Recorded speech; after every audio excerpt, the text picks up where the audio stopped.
Muitas pessoas não sabem como que vão criar o mangá delas, né? Elas não fazem a mínima ideia quando vão colocar o lápis no papel ou quando vão escrever, né? Nos blocos de nota vão escrever as coisas, né? Sobre o que vai ser o mangá dele, ou vão começar pelo roteiro direto. A pessoa não sabe como que vai fazer o design das primeiras páginas, não sabe nada. Hoje eu vou ensinar vocês um negócio top de linha, tá ligado? Porque aqui a gente bota pra andar. Tá, é isso aí, galera. Antes de tudo, veja pra quem pode ver, escute pra quem pode escutar. Estamos aqui para mais um vídeo. Bom, primeiro passo aqui, dentre os 5 pontos que eu vou apresentar, é as 3 primeiras páginas. Mas Hugo, o que tem a ver as 3 primeiras páginas? É a mesma coisa que as outras, eu só vou continuar a história. Meu irmão, já viu aquele negócio de quando você vai começar um vídeo no YouTube, quando você vai começar um vídeo no TikTok, no Instagram ou em outras plataformas, você tem que sempre ter um gancho. Isso daí é tanto quanto em livro, tanto quanto em HQs também, em mangá, seja lá qual for o tipo de história em quadrinho. A pessoa, ela tem que chamar muita atenção. Então, as 3 primeiras páginas, elas são essenciais para você fazer uma boa história. Vou dar o primeiro exemplo aqui do anime One Punch Man, que tem o seu mangá, que tem uma abertura, uma introdução a nível colossal, onde tem uma explosão e depois os carros bagunçados voando pela explosão do vento, né?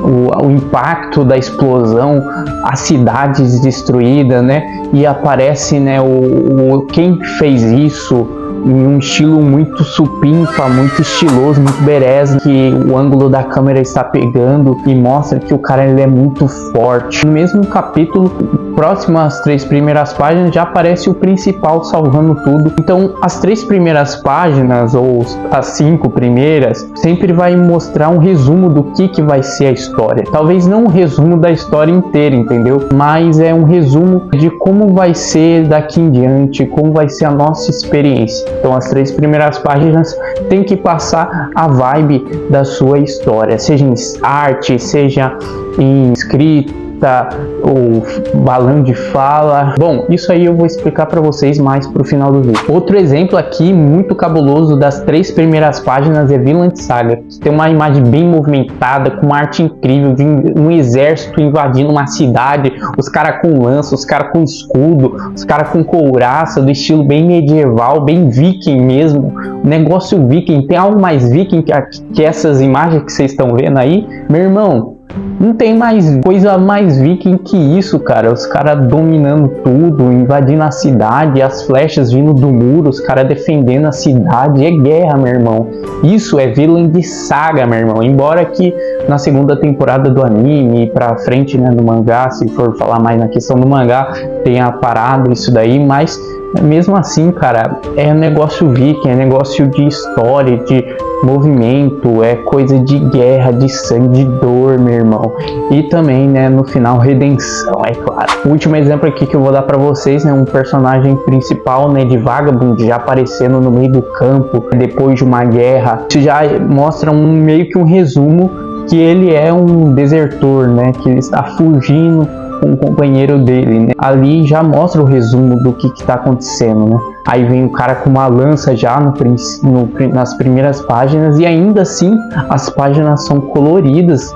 Olha como que o cara valorizou muito a obra dele, fazendo com que alcançasse sucesso. Tem outros exemplos aqui que eu poderia dar das primeiras páginas de mangá, mas eu não quero dar não. Eu acho que vocês já entendem o que eu tô falando. Outro exemplo aqui, galera, é muito importante, mas é muito importante na criação do seu mangá, quando você for fazer, né, as primeiras páginas e blá blá blá, spline. Não exagere na quantidade de texto e de quadros que você vai pôr, né, no seu mangá. Às vezes você exagera muito colocando muitos textos, sabe, muitos quadros, muitas coisas, faz com que a pessoa, o leitor, não se sinta em uma posição confortável, como se ele, em vez de sentir uma situação, né, passiva, onde o texto vem até ele sente de uma maneira ativa, onde ele vai até o texto, ele tem que caçar, né, do início até o fim da página Isso perpetua quase todo o capítulo, então deixa a pessoa cansada, sabe, de ler aquilo ou até mesmo de analisar as artes. Às vezes você faz em cada quadrozinho uma arte muito bonita, sabe, mas desvaloriza bastante quando você coloca muitos quadros. Faça quadros dinâmicos, sabe? Não faça do jeito que você lê em prova, em vestibular, por aí não. Onde parece que é um quadro atrás do outro, tudo simétrico, onde a história vai correndo muito reta, sabe? Às vezes, quando é luta, principalmente, você tem que fazer um quadro dinâmico representando o movimento do cara. Se o cara vai socar para cá, faça um pouco inclinado o quadro que você vai fazer, ou às vezes faça com que o personagem saia da tela do quadro, mostrando a apresentação de um novo personagem, ou ele liberando um poder estrondoso. Às vezes também você vai fazer uma página muito bonita, né? Sabe, aquelas que é página dupla, onde tem muitas coisas acontecendo, então você fazer um elemento se destacando da outra, sabe, faz com que fique bem dinâmico. E o quarto passo que eu quero ensinar para vocês, né, conte ao seu leitor sobre o universo da história e a história dos personagens com pensamentos ou narrações. Um exemplo aqui é Jujutsu Kaisen, porque eles utilizam muito dos dois. Às vezes eles podiam, né, variar só um pouquinho, utilizando mais pensamentos do que narrações, né? Às vezes tem explicação que você nem quer saber. Às vezes o próprio pensamento da pessoa pode meio que se explicar, né? Outros animes utilizam muito, né, esse negócio de mente. Você vê muito anime fazendo isso, né? Eu até fiz lá no meu TikTok, né, reclamando bastante, né, de Haikyuu eles utilizarem muito esse negócio de pensamento, né, durante o jogo. O vôlei é muito rápido, sabe? Ele vai pra lá, vai pra cá, mas esse anime faz um jogo, cara, que às vezes é 20 minutinhos, durar mais de 2 milhões de horas, cara. O negócio é exagerado demais. Mas por que que o escritor, o autor, né, o desenhista desse quadrinho, né, desse mangá, ele quis fazer desse jeito? É porque às vezes explica bastante o que tá acontecendo lá, e às vezes também rende capítulo. Eu sei que esse cara é sem vergonha. Não, nunca nem vi. Eu entendo muito bem, porque dá para perceber, né, qualquer um, né, o mais inteligente que percebe que não é para enrolar um pouquinho também não, porque às vezes tem algumas partidas, cara, que às vezes pode ser até muito rápida, sabe? Você pode até perceber muito o que tá acontecendo, mas cara, demora muito, entendeu? Mas voltando ao assunto, outra coisa que faz o personagem destacar bastante o que tá acontecendo ali é os pensamentos. Às vezes a pessoa ela vai lançar um poder, né? Explica bastante daquele poder. Às vezes a pessoa ela está em um certo lugar, ela precisa falar que ela está no pensamento naquele lugar, ou às vezes em conversas, né? Só que em conversas, sabe por que eu falei pensamentos e narrações? Porque em conversas as coisas desenrolam mais devagar. Muitas vezes é bem mais rápido, né? A pessoa tá se explicando para que o grupo inteiro venha se ajudar, né? Porque eles estão numa situação muito complicada, eles estão contra a parede, eles não sabem o que fazer. O objetivo agora é você trabalhar bastante na narração e pensamento de cada personagem. Às vezes um personagem não sabe de tudo que está acontecendo, então você põe o sentido que ele está vendo, né, no pensamento dele. Às vezes quando não é o pensamento dele, põe no outro, né? Então as coisas vão se encaixando, então o universo, né, ou o ambiente, a aura, a atmosfera da situação vai até o leitor e ele entende que ele também está naquele lado, ele se sente naquele ambiente, ele se sente no universo que você está escrevendo.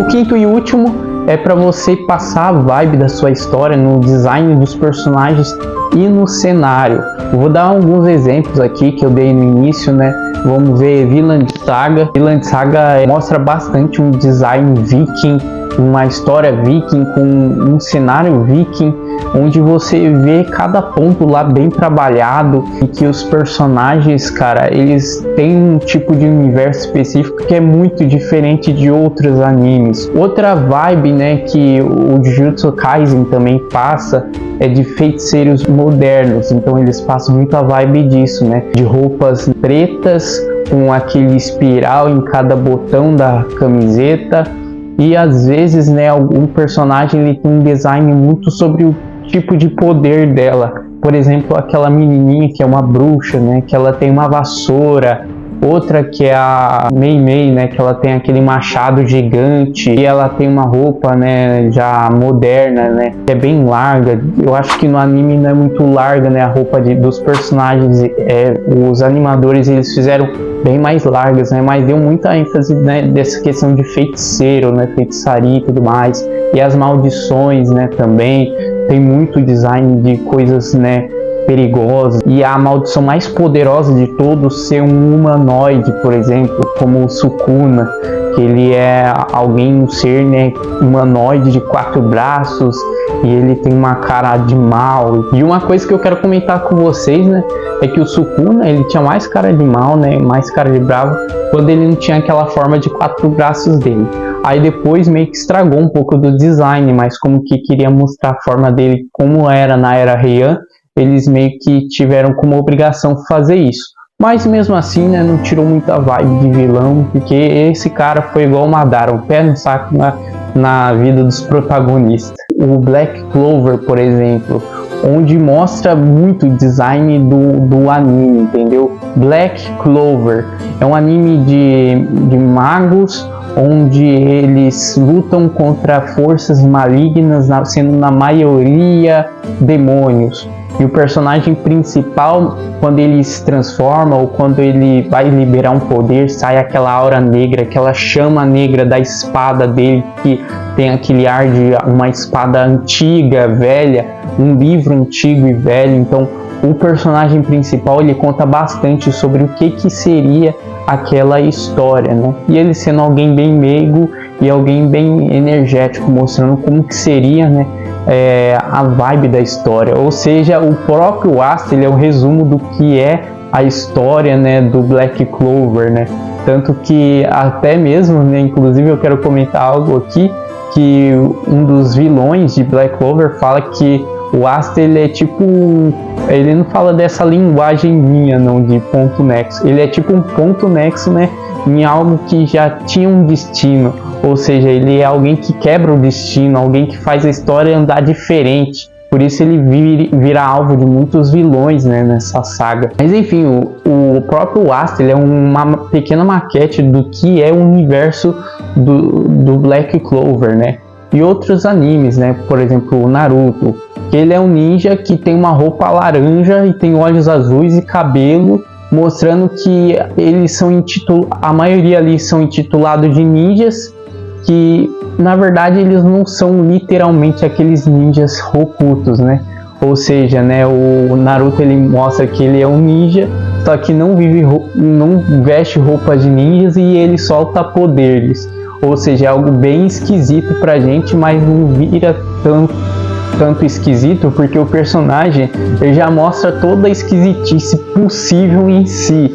O mais ninja lá que eu encontrei foi o Itachi, cara, porque alguém que já tinha uma missão de espião na Akatsuki, alguém que usa roupas negras e tudo mais, alguém que esconde as coisas até mesmo da própria família e cumpre missões difíceis. Aquele é o mais ninja, né? Mas muita gente reclama, né, de Naruto ele não ser um ninja de verdade, mas eu acredito que foi um ponto estratégico muito interessante do criador de Naruto.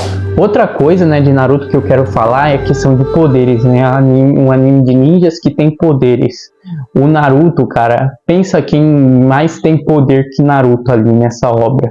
Mostra o Naruto com clone da sombra, Naruto com vários Rasengan, o Naruto com muitos poderes que ele tem que a gente não sabe nem falar cada coisa. Se a gente tentar falar tudo, a gente sempre esquece de uma coisa, né? A não ser que a gente tenha uma listinha para mostrar, mas eu acredito que essa listinha ia passar, né, de 3 folhas.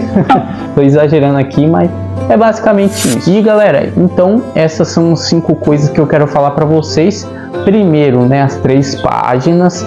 3 páginas são muito importantes para o seu mangá chamar mais a atenção do leitor. Segundo, não exagerem na quantidade de textos e quadros. Terceiro, quadros dinâmicos, né, também, quando você for fazer algo bem elaborado, onde mostre movimento, só às vezes, né? Porque às vezes é um quadro que a pessoa vai ficar mais parada, então faço os quadros mais estáticos, mas nem sempre os quadros vão ter o mesmo tamanho. Às vezes aquele quadro com menos importância, ele é o mais pequeno, e aqueles com mais importância são os maiores. E o quarto, né, que eu falei para vocês, é conte ao seu leitor, né, sobre o universo da história, com pensamentos ou narrações. Apenas esses dois, sabe, nessa questão de contar o que está acontecendo. Raramente você usa diálogo, porque na conversa ela tem que desenvolver de forma espontânea, não forçada, a ponto da pessoa achar forçado, né, o desenvolvimento rápido daquela história, e que o roteirista ele é preguiçoso. O quinto, né, para você passar a vibe da história, com design de personagens e cenários bem elaborados, sabe, para você fazer com que as pessoas não se percam, né, na história. Ela não pensa que tá numa história de, por exemplo, você quer fazer uma história de alguém que viaja e ele tem altas aventuras. Passa um personagem com uma mochila, com uma roupa não muito velha, mas também não muito nova, e faça ele com tênis, sempre andando de tênis e não de chinelo, que ele está vivendo uma aventura, só quando ele for em um lugar como uma praia para relaxar e tudo mais. Sempre mostre o design do personagem ou do cenário concernente à história que você está contando. E é isso, galera, muito obrigado a todo mundo que assistiu. Se vocês gostaram desse vídeo, deixa o seu likeão e compartilhe este vídeo, beleza? Muito obrigado a todo mundo que assistiu. Tchau, tchau.